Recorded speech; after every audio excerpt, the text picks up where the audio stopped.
What's going on YouTube? BlackieChan coming to you with my very first Raw review. So there's a lot to talk about. I'm going to try to not make it a 30-minute video like I made my Money in the Bank review. So let's get right into it. So Monday Night Raw, a lot to talk about. John Cena opens up Raw.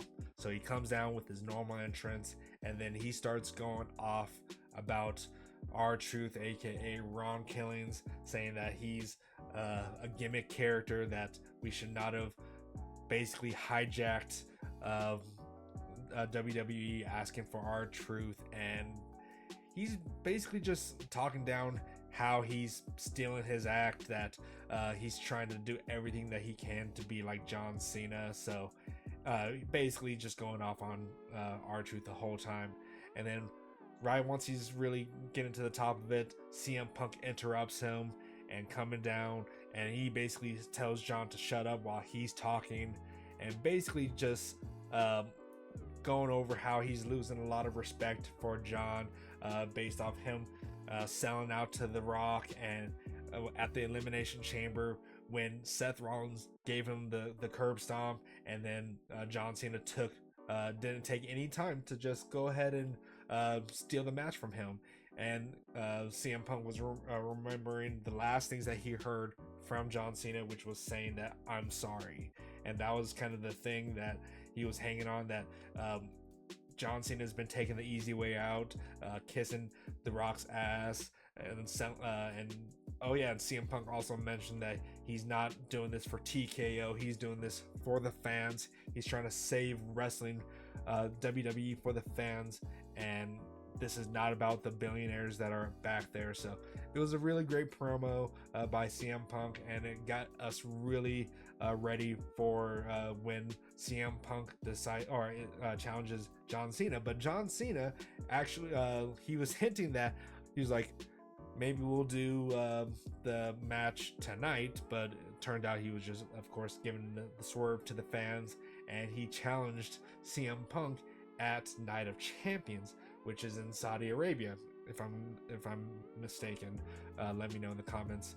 But yeah, and we all know the history with CM Punk in Saudi Arabia. He refuses to go out there, so at this point it's all into CM Punk's hands. If he wants the championship match, then it has to be at Night of Champions. And Adam Pearce actually put out on Twitter a little poll about if it should happen or not, and it's been official that CM Punk and John Cena will meet at Night of Champions. So which it's going to be a great match. I really felt like this should have been done at Money in the Bank because of their matches back in the day, of when CM Punk won the championship from John Cena and went through the stands. But that's neither here or there. But moving on, after that, as they were getting ready to leave or so, Seth Rollins comes out for no reason. I thought he was gonna come out and say that he's gonna do another heist of the century or anything like that, but literally he just comes out. You see him with Bronson Reed, Braun Breaker, and Paul Heyman at the entrance ramp, and then it just goes into a commercial. I'm not sure if he said anything during commercial breaks. Since I live in the United States, we get the commercials. Let me know if there was anything that happened while there was a commercial break for the fans in the US. But then it goes right into the next match. It goes right into a match, or they actually showed the King of the Ring, King and Queen of the Ring brackets, and this one was kind of interesting because it kind of spoiled a return, which was kind of annoying in a sense. It would have been nice if they put a question mark for this person, but Asuka's coming back from injury. So Asuka's coming back, and I saw a lot of people on Twitter being upset about it, saying that they kind of spoiled her return, but it is what it is. They already done it. So Asuka's coming back after being gone for almost 2 years. I feel like it's been a long time since we've seen Asuka.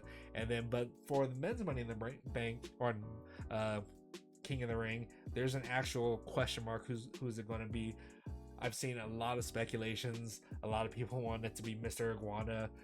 I want it to be Karrion Kross, or it could also be maybe someone from NXT. I saw people saying it could be it could be Obafemi, or even though Obafemi's the NXT champion. I saw Joe Hendry even being thrown out there, which would be actually pretty interesting to see if it was Joe Hendry, but I wanted to be Karrion Kross. A lot of people wanted to be Karrion Kross. LA Knights and the Money in the Bank, or the King of the Ring.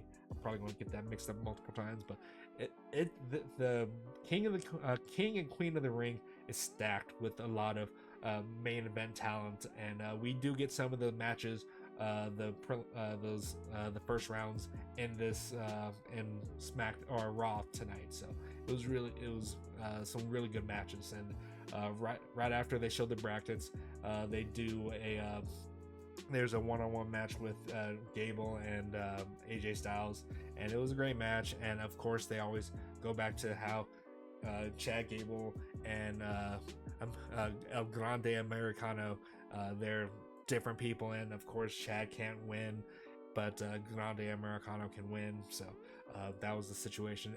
AJ Styles came out with the win for that one. It was a overall really good match. They have great chemistry together. So Chad's a great worker. Same with AJ. So it was just a match made in heaven for that one. And then right after that, they show backstage Roxanne Perez and Liv Morgan are talking back there, and Liv was saying the better woman's going to win, and that she doesn't need Roxanne's help. And then it goes right into the match for Queen of the Ring qualifiers. It was Liv Morgan, Roxanne Perez, Rhea Ripley, and Kairi Sane. So this was a really great match, and Kairi really looked good in this. She was doing a lot of good high-flying maneuvers. She doing some crossbodies. She got a nice like a Superman punch from the top rope on Rhea Ripley. But then there was some really good highlights between Roxanne Perez and Liv Morgan. They really could be a good tag team duo, I feel like. If Liv Morgan and Raquel Rodriguez somehow break up, I think Roxanne Perez and Liv Morgan could be a great duo. They worked really well together. They were actually kind of putting their differences aside. They were doing a lot of good tag team matches. I think there was a code breaker to a reverse DDT, or like a future shock DDT. Not future shock, it was like a Sting's the Sting, I forgot what his finisher is, but it was really some really good tag team action. And Rhea Ripley, the finish was Rhea Ripley hitting the Riptide on Liv Morgan, and then Kairi Sane comes in for an insane elbow. But then Roxanne Perez was on the outside watching Liv Morgan take all these finishers, and then the moment that Kairi Sane was finished with her insane elbow, she came in with a roll up and got the victory. So she stole the victory from Liv Morgan after they were doing their tag team. So it was interesting. They actually had a little kind of tiff in the back between Judgment Day. Of course, they're always teasing Judgment Day being breaking up, because Finn Balor is rooting for Roxanne Perez, and Finn Balor was trying to have people give props to Roxanne, and Dom was like, yeah, that was pretty good. And then Liv Morgan just comes out from the side and was kind of not questioning, but just kind of giving Dom the look of, you should not be saying that. And but yeah, it was a really good match. I was hoping that somehow maybe Kairi was going to get it, and I was really surprised that Rhea didn't actually get it, because Queen Mommy would have been a good moniker for her. But Roxanne Perez, it's nice to see that she is advancing into it, especially being an NXT call-up, so I really appreciate that. But moving on from there, there was they were doing some backstage situation with, Becky Lynch was coming out to address Lyra after she got attacked afterwards. But as she was walking, you can see Grayson Waller and Austin Theory fighting, and Grayson Waller walks off. So who knows, maybe they finally broke up, or I hope we can finally get a payoff to that and have Austin Theory turn babyface, because I feel like Austin Theory would be a really good babyface. I know a lot of people don't want to see it, but personally, I feel like he's been doing some great stuff. And if you haven't followed him on Twitter, he does some really cool stuff. So I hope they take advantage of that. But moving on from there, Nikki Bella comes back, and she's talking to Io Sky in the back. Same with Natalia and Maxine, and then. But after that, Becky comes out for her promo. She says that Lyra almost killed her after she raised her hand. She just beat her, and yeah, she was telling that Lyra should come out and apologize and raise her hand properly, because when she raised her hand before, she was like saying that, oh, you almost pulled my shoulder out of the socket, and basically playing some good heel stuff. So Becky Lynch's heel persona is doing really good, and I'm really enjoying it.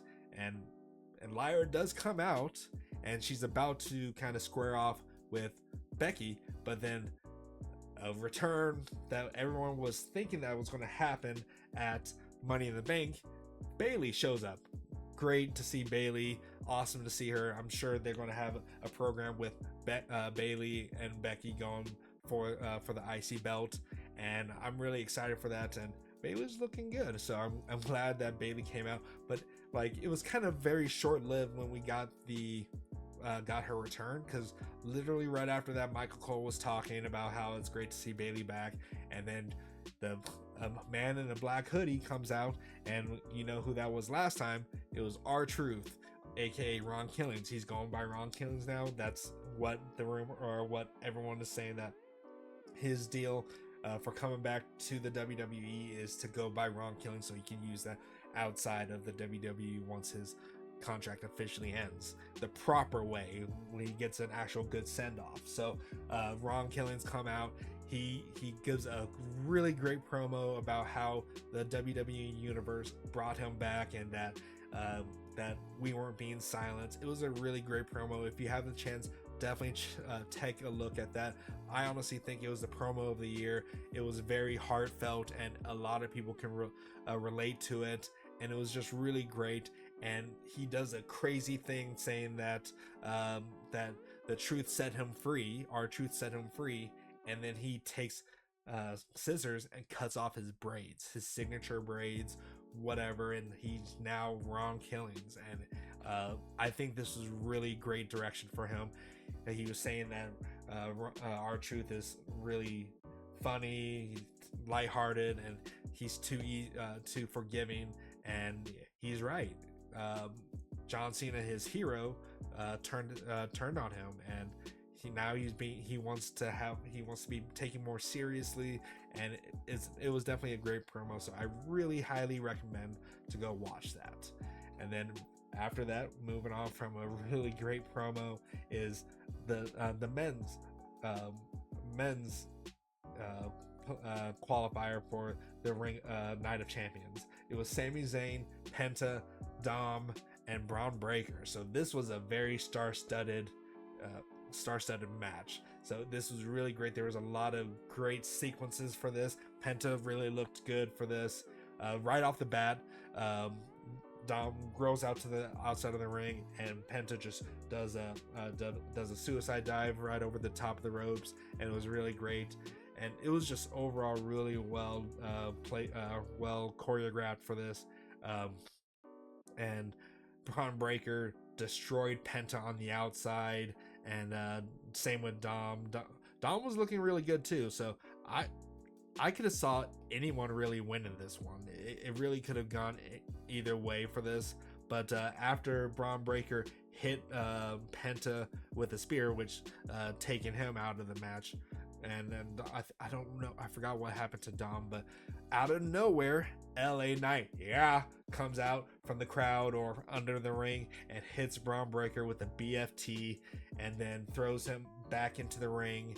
And then Sami Zayn hits the haluva kick to advance in the King of the Ring. So it was a really great match. Definitely recommend watching that.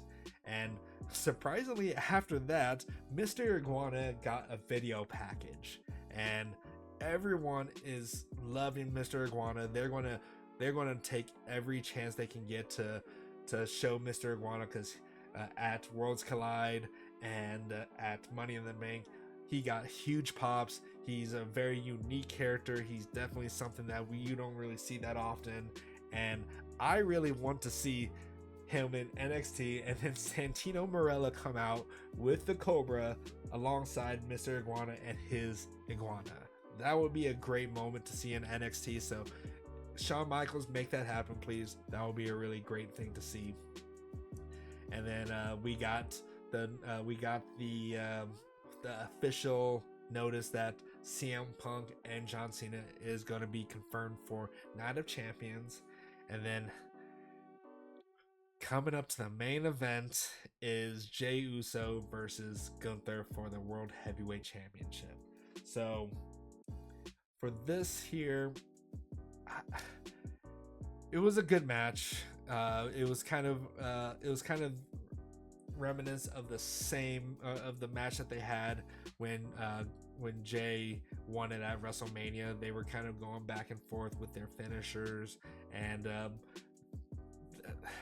I don't know who was in charge of producing this one here, but it kind of felt very redundant with everything that they were doing. I know they were telling the story of just the sleepers, of Gunther being put to sleep, and then Jay also being put to sleep before, I think, at Saturday Night main event when he challenged for the championship at that time when Jay did.